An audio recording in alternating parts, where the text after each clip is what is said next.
Hey, everybody, it is Thursday, May 28th. Hopefully, all is well and you haven't blown away in the wind or washed away in the rain. It's been the rainiest spring, and I know I shouldn't complain about that, but it hasn't been outdoor weather.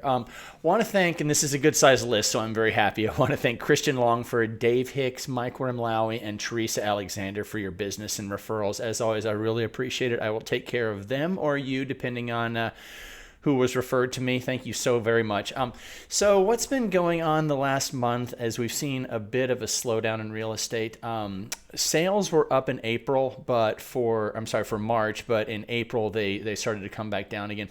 Rates bumped up from 6 about 4 months ago to 6.5 now.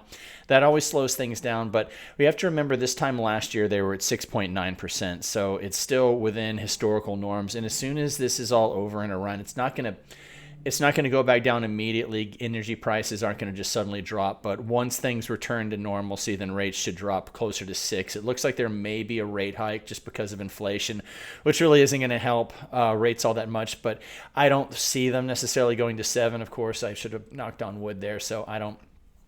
Hopefully I'm wrong about that. But really, all major numbers are dipping. Sales, pending sales, but active listings are dipping as well. So that's good to maintain some sort of homogeny. If we had a number of listings still skyrocketing, then we would really be talking about significant price decreases. And we really haven't seen that. There's certain markets where they have decreased, but in the general aggregate around DFW, it's been a very, very soft reset, which is about the best we could have hoped for, given the fact that we've been in a real housing slump the last few years. So one thing to also bear in mind, and I always talk about housing affordability, and it's kind of a boring stat, but it's 97 right now. So it was all the way up to 103 in January and February, but then rates went up, energy got more expensive, so it's down to 97 now.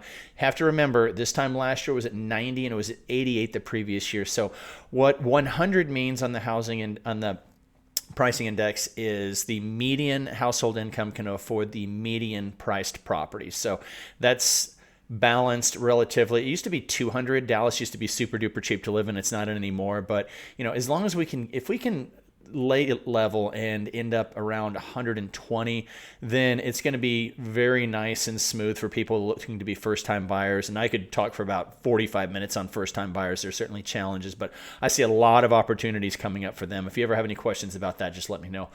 Well, that's it. Have a lovely day. And your boy here is having shoulder surgery on the 12th. So I do accept gifts and gift cards and well wishes and all that. So y'all take care. But regardless, call me if you need anything.